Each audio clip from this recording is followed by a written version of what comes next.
ભાગવતને લૌકિક વાતોથી મઢીને સમજવી એનું નામ ભાગવત. પણ હા, આમ સીધી સમજાઈ જાય ને તો આ પૃથ્વીલોકમાં ભાગવત છે. તો આવી ભાગવતને સાંભળવા માટે બધા જ ઋષિઓ સંતો ભેગા થયા અને બધાએ આનંદ કર્યો. ગંગાના તટ ઉપર કથા થઈ રહી છે. સનક, સનંદન, સનાતન અને સનતકુમાર ચારે ભાઈઓ એકત્રિત થઈ અને આ કથાને ગાઈ રહ્યા છે. અને ત્યારે એ કથા ગવડાવે છે કોણ? દેવર્ષિ નારદ. કોના માટે? જ્ઞાન, ભક્તિ, વૈરાગ્ય માટે. અને ત્યાં મધ્યે સભાયામ હરિરા વિરાસિત. હા, સભાના મધ્યમાં ભગવાન નારાયણ આવીને ઉભા રહ્યા. પણ એકલા નથી, પોતાના કાફલા સાથે આવ્યા છે. પ્રહલાદસ્તાલધારી તરલગતિ તયા ચોદ્ધવ કાંસ્યધારી વીણાધારી સુરર્ષિ સ્વરકુશલ તયા રાગ કર્તા અર્જુનો ભૂત ઇન્દ્રો વાદે મૃદંગમ જય જય સુકરાહ કીર્તને તે કુમારા યત્રાગ્રે ભાવવક્તા સરસરચનયા વ્યાસ પુત્રો બભૂવ. એકલા નથી આવ્યા ભગવાન, એમની સાથે છે. કોણ છે? પ્રહલાદજી છે, ઉદ્ધવ છે, અનેક દેવતાઓ છે, અર્જુન છે, આ બધા જ છે. અરે સ્વયં ઇન્દ્ર છે. અને આ બધાએ શું કર્યું? ઇન્દ્રએ મૃદંગ વગાડ્યું. રાગ કરતા અર્જુનો ભૂત. અર્જુને સરસ સરસ રાગમાં નૃત્ય કર્યું અને ઉદ્ધવજીએ પણ નૃત્ય કર્યું. હા, પ્રહલાદજીએ નૃત્ય કર્યું, ઉદ્ધવજીએ કાશીઓ વગાડી. ઇન્દ્રો વાદે મૃદંગમ. ઇન્દ્રએ મૃદંગને વગાડ્યું. અને પછી બીજા જે બધા શ્રોતાઓ હતા અને વક્તાઓ હતા એ બધાએ જય હો, જય હો, જય હો પ્રભુ એમ કરીને જય જયકાર કર્યો. અને આવી રીતે જ્યારે ભાગવતની અંદર આનંદ આનંદ થઈ ગયો ત્યારે ભગવાન પ્રસન્ન થયા. એટલું જ નહીં, નનર્ત મધ્યે ત્રિકમેવ તત્ર ભક્ત્યાદિકાનામ નટવત સુતે જતા જસામ. એ વખતે સ્વયં ભક્તિ, જ્ઞાન અને વૈરાગ્ય પણ નાચવા માંડ્યા ગંગાના તટ ઉપર. અને જ્યારે બધાએ નાચવા માંડ્યા ત્યારે ભગવાન પ્રસન્ન થયા. અને પછી ભગવાન નારાયણના ચરણમાં બે હાથ જોડીને દેવર્ષિ નારદ કહે છે, પ્રભુ તમે પ્રસન્ન થઈને આવ્યા છો કથામાં, તો મારી એક માંગણી છે, તમે મારી માંગને પૂરી કરશો? બોલે બોલો, તમે માંગો એ આપો. દેવર્ષિ નારદે માંગ્યું, પ્રભુ બીજું તો કાંઈ જોતું નથી, પણ મારી એક માંગ છે. શું? બોલે પ્રભુ એ માંગ છે કે આજ પછી હવે જ્યાં જ્યાં તમારી કથા થતી હોય ત્યાં હે નારાયણ તમે એ કથાને સાંભળવા માટે આવો, એવું મને આશીર્વાદ આપો, એવું વચન આપો. પરમ સૌભાગ્યની વાત છે કે ભગવાન સ્વયં નારાયણ પોતે પોતાની કથા સાંભળવા માટે આવે છે. અને ભગવાન આવ્યા છે. ભગવાને ભગવાનની કથા સાંભળવા માટેનું વચન આપ્યું. અને ભગવાને કહ્યું હું આવીશ. કહે છે મનોરથમ યમ પરિપૂર્ણીય તથેતિ ચોક્ત્વા અંતરધીયતાચ્યુતઃ. કહ્યું હે દેવર્ષિ નારદ, તમે જેમ કહ્યું છે એમ જ થશે. જ્યાં જ્યાં મારી કથાઓ થતી હશે ત્યારે મદ ભક્તા યત્ર ગાયંતી તત્ર તિષ્ઠામિ નારદ. હે નારદ, મારા ભક્તો જ્યાં ગાતા હશે, જ્યાં કથા થતી હશે ત્યાં હું 100% આવીને બેસીશ. તત્ર તિષ્ઠામિ નારદ. જાઓ, આ મારું વચન છે. એટલે આપણી આ કથામાં ભગવાન છે. ક્યાં બેઠા છે? બોલે એક દ્રષ્ટિએ તો જોઈએ તો ભાગવતના રૂપમાં અહીં બેઠા છે, પણ બીજી દ્રષ્ટિએ જોઈએ તો મારા તમારા બધાના ઘટમાં બિરાજિત છે.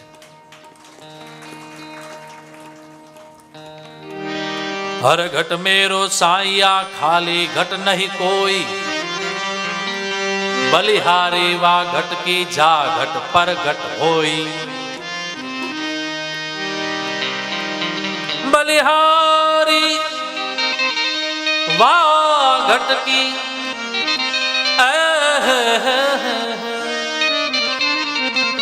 બલિહારી વા ઘટકી જા ઘટ પર ઘટ હોય, હર ઘટ મેરો સાઈયા ખાલી ઘટ નહીં કોઈ. હરિ વ્યાપક સર્વત્ર સમાના, પ્રેમ તે પ્રગટ હોહી મેં જાના, પ્રેમ તે પ્રગટ હોહી મેં જાના. બસ ભગવાન સર્વત્ર છે, સદા છે, નિરંતર છે. તો ભગવાને કહ્યું હું આવીશ અને એ રીતે બધાને આનંદ આપીશ.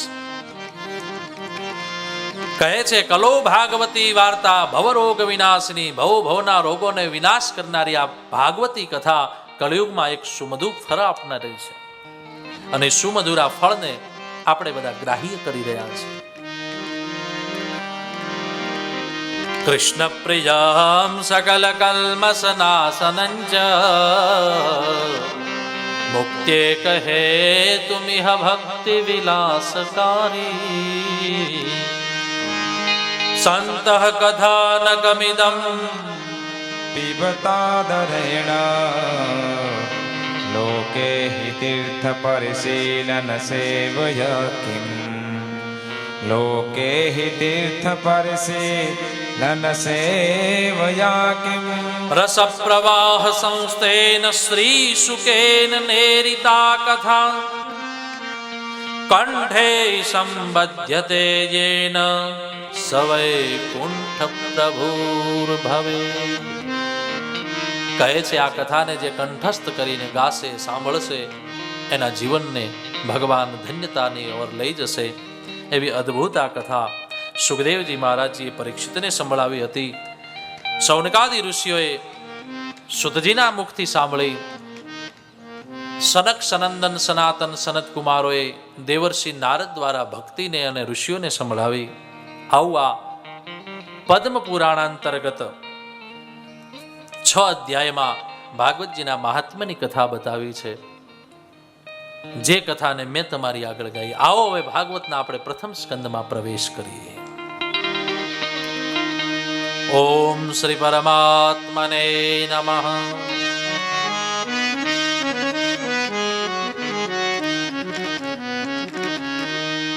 જન્માદ્યસ્ય યતોન્વયાદિતરતસ્,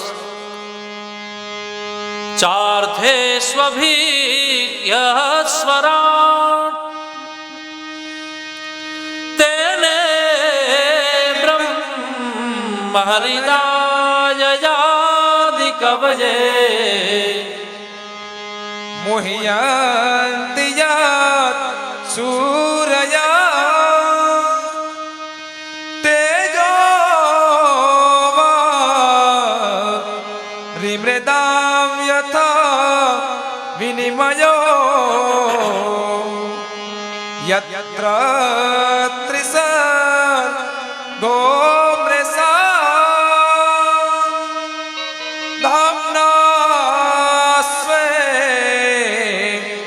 સદા નિરસ્તકોહકા,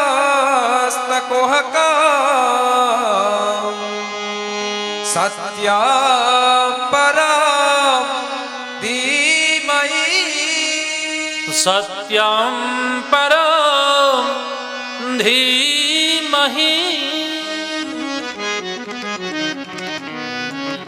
કહે છે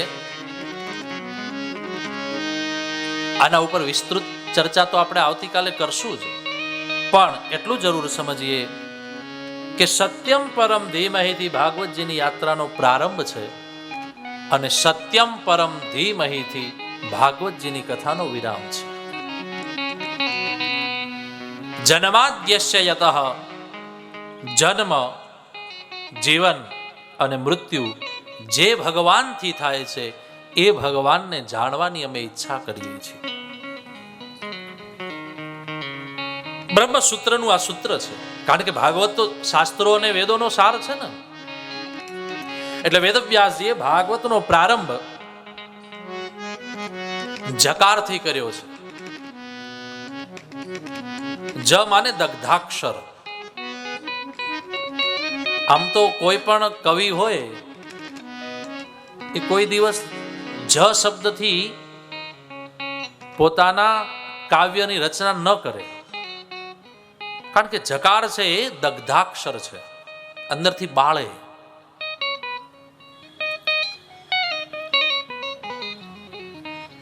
અને બાળનારું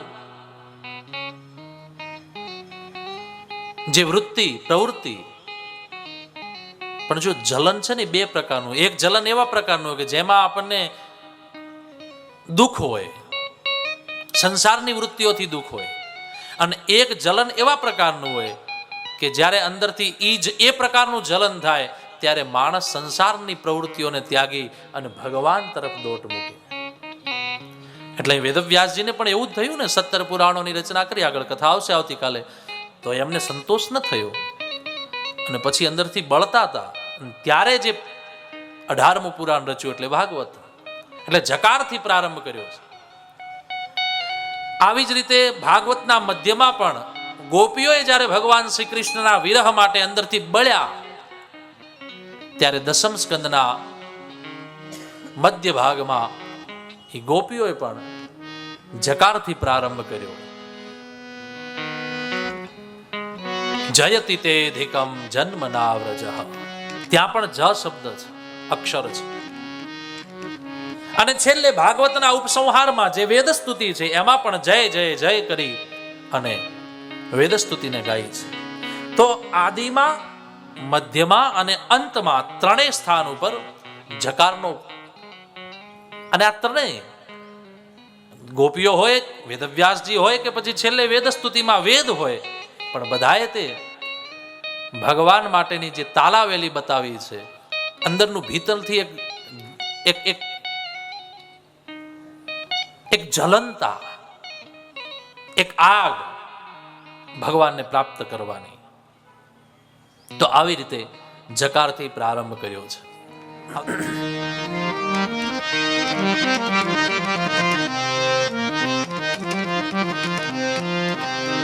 જન્માદ્યસ્ય યતોન્વયાદિતરતશ્ચાર્થેષ્વભિજ્ઞસ્વરાટ તેને બ્રહ્મરુદાય આદિકવયે મુહ્યન્તિ યત્સૂરયઃ તેજો વારિમૃદાં યથા વિનિમયો યત્ર ત્રિસર્ગો મૃષા ધામ્ના સ્વેન સદા નિરસ્તકુહકં સત્યમ પરમ ધીમહિ.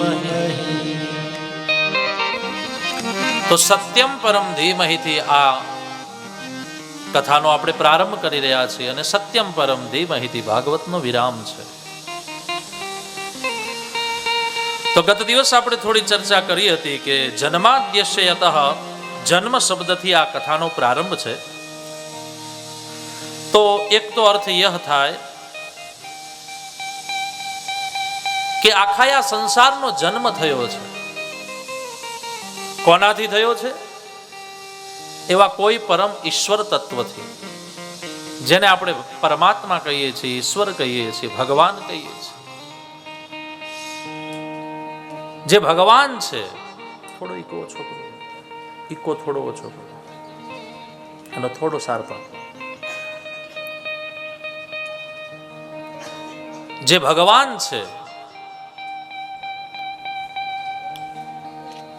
જેને જ્ઞાનીઓ ઈશ્વર કહે છે, જેને વેદાંતીઓ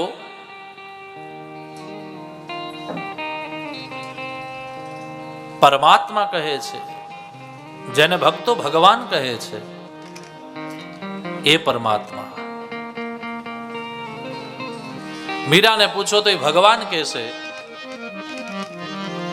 નરસિંહ મહેતાને પૂછો તો એ ભગવાન કહેશે.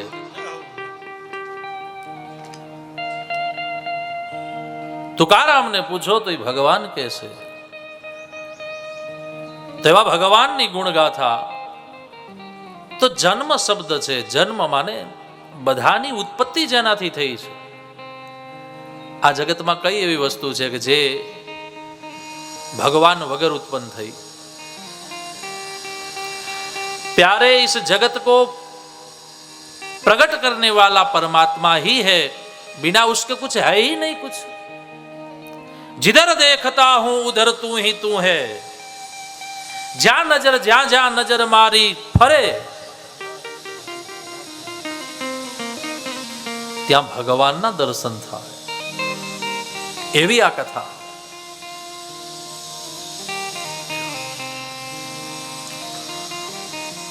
તો જન્મ શબ્દથી પ્રારંભ છે। તો જન્મ, જીવન અને મૃત્યુ આ ત્રણેયને જે ચલાવે છે એવા ભગવાન,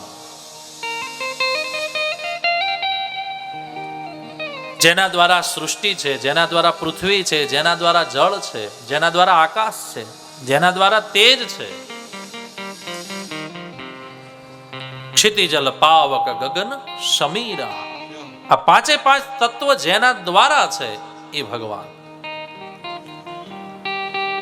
આ એક શ્લોક એવો છે ભાગવતનો, પ્રથમ જ 18,000 શ્લોકો છે ને ભાગવતમાં, એમાં પહેલો શ્લોક એવો છે કે એક સમજાય તો ઘણું બધું સમજાય જાય।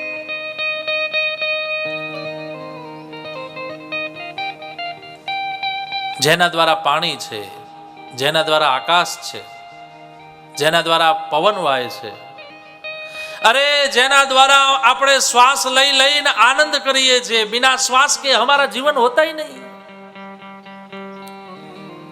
આપણું હોવું એટલે ભગવાન હોવા એવું નથી, પણ ભગવાન છે એટલે આપણું હોવું પાક્કું છે। આપણે મરી જઈએ તો કઈ સૃષ્ટિ આખી મરી જાય, ભગવાન જતા રહેવું છે ને, એ તો એની દેન છે કે આપણે છીએ। અને આપણે તો સારું છે કે આ વરહના ગાળામાં આપણે જીવતા રહ્યા, એની દેન, એની કૃપા। નહીં તો મેં પહેલા દિવસે કહ્યું હતું કે આપણી બાજુમાં રહેનારા આપણા સગા સંબંધીઓમાં ઘણા એવા માણસો છે કે જે પરમાત્માને પ્યારા થઈ ગયા, કોરોના એમને ભરખી ગયો, અને એવા આત્માની સદગતિ માટે આપણે બધા અહીંયા ગુણગાન ગાઈ રહ્યા છીએ। સહિયારા સાથ અને સહયોગથી।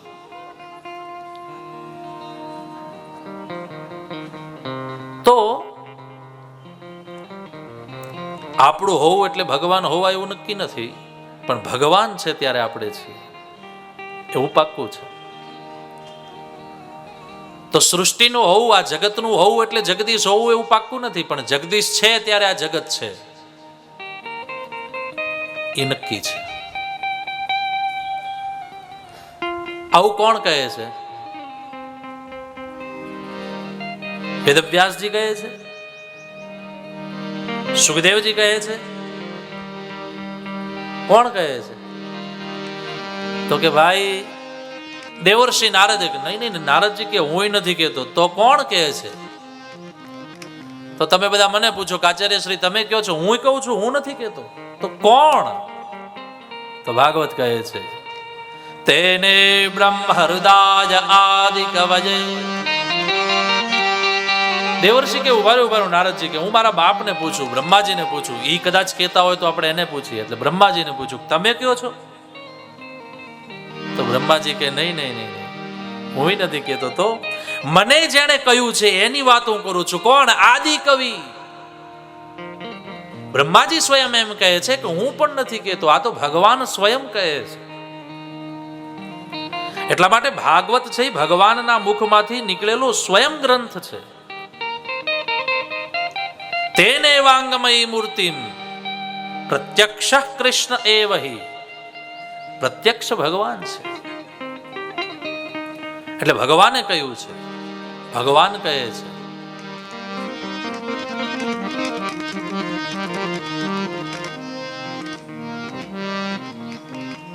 તો તેને બ્રહ્મ હૃદય આદિ કવજે મોહયંતિ જત્સૂરજઃ તેજો વારે મૃદામ યથા વિનિમયો યત્ર ત્રિસર્ગો મૃષા।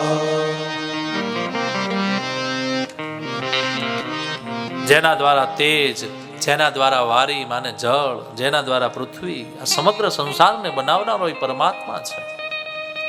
તો પછી ઘણા બુદ્ધિજીવીઓ એમ કહે કે આપણે ક્યાં ભગવાનને જોયો છે. સાચી વાત, બહુ સાચી વાત. ભગવાન જોવાનો દેખાવાનો વિષય નથી, ભગવાનને અનુભવવાનો વિષય છે. અનુભવો. તો તમે એમ કહેશો કે અનુભવો કેમ? તો સીધે સીધું પ્રમાણ આપણી સામે છે કે કોરોના કાળમાં આપણે બચી ગયા, આપણે રહી ગયા.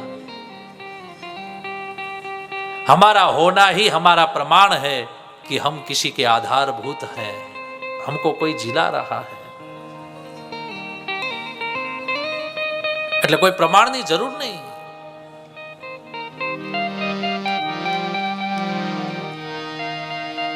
પ્રમાણ તો એ છે કે સ્વયં ભગવાનની જ કૃપાથી આપણે બચ્યા છે. અને હું તો ત્યાં સુધી કહું છું કે લગભગ આપણને બધાને એક એક બે વાર તો કોરોના થઈ ગયો હશે. એટલા બધા મોજાના ઉછાળામાં ક્યાંક એકાદ બે વાર તો આપણને અડી ગયો હશે, પણ ક્યાંક એની કૃપા હશે કે આપણે બચી ગયા. એટલે બીજા કોઈ પ્રમાણની જરૂર જ નથી. પ્રત્યક્ષ એવ પ્રમાણ. આપણે એ જ આપણું જ પ્રમાણ આપણે છીએ. આપણે બીજા કોઈ પ્રમાણોની જરૂર જ નથી.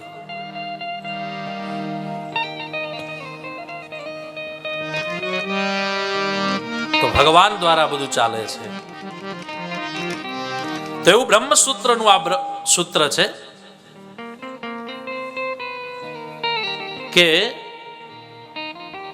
जन्माद्यस्य, જેના દ્વારા જન્મ, જીવન और मृत्यु होता है, એવા પરમાત્મા, એના દ્વારા બધું બને છે. ગીતા તો કહે છે ન તદભાસયતે સૂર્યો ન શશાંકો ન પાવકઃ યદ ગત્વા ન નિવર્તન્તે તદ્ધામં પરમં મમ. ન તદભાસયતે સૂર્યો, જ્યારે સૂર્ય પણ નથી, આ જગત પણ નથી, ત્યારે પણ એ કોઈ ભાસનારું તત્વ છે, એવું ગીતામાં ભગવાન સ્વયં શ્રી કૃષ્ણ કહે છે અર્જુનને. તો એવા પરમાત્મા દ્વારા આ સૃષ્ટિનું પ્રાદુર્ભાવ થયો છે. એવું સત્ય, અને એવા સત્યને જાણવાની અમે ઈચ્છા કરીએ છીએ. એવા સત્યને અમે અનુભવમાં, અનુભૂતિમાં લાવવાના પ્રયાસથી એને જાણવાનો પ્રયત્ન કરીએ છીએ. સત્યમ પરમ ધીમહિ, પરમ સત્ય છે. સત્યમ પરમ તો છે જ, પણ પરમ સત્ય છે જે એ પરમાત્મા. તો એવા સત્યને કેવી રીતે જાણશું?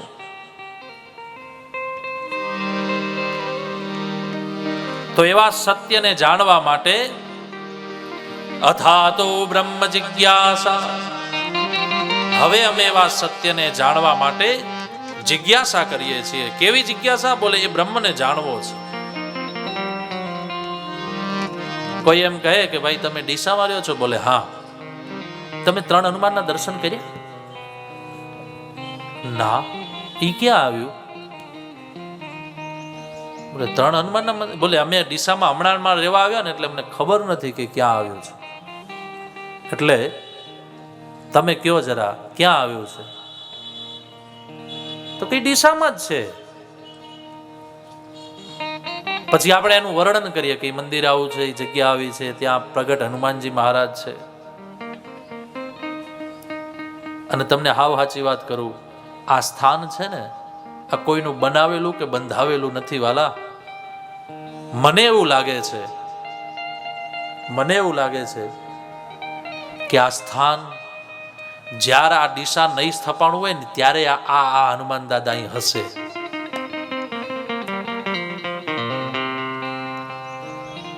જેમ આપણા ગામોમાં પાદરના એકાદ બે દેવી દેવતાઓ હોય જે પુરાના હોય, એમાં ડીસાના પુરાના કોઈ દેવી દેવતા હોય, એમાંનું એક સ્થાન હોય તો એ હનુમાનજીનું મંદિર છે. અને પ્રગટ છે, સ્વયંભૂ છે. તમે દર્શન કર્યા ને? 3 મૂર્તિ છે, મુખારવિંદના રૂપમાં નીચે પૃથ્વીમાંથી પ્રગટ થયેલી.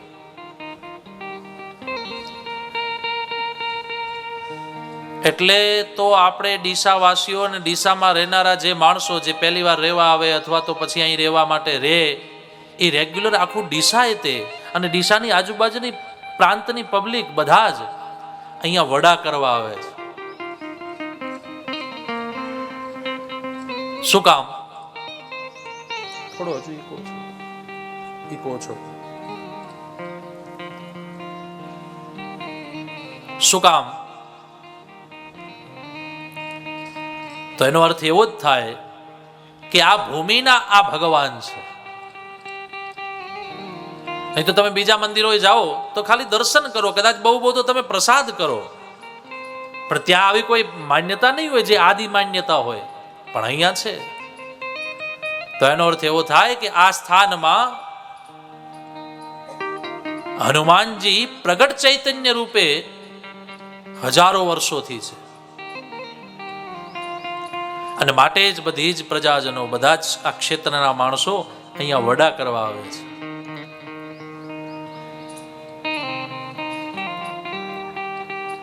સ્વયંભૂ હનુમાનજી છે. એવા ભગવાન હનુમાનજી મહારાજને આપણે પ્રણામ કરી રહ્યા છીએ. એટલે આપણે સદભાગી છીએ. આ મંદિરના મહિમાને આપણે બહુ જાણીએ છીએ. અદ્ભુત મહિમા છે.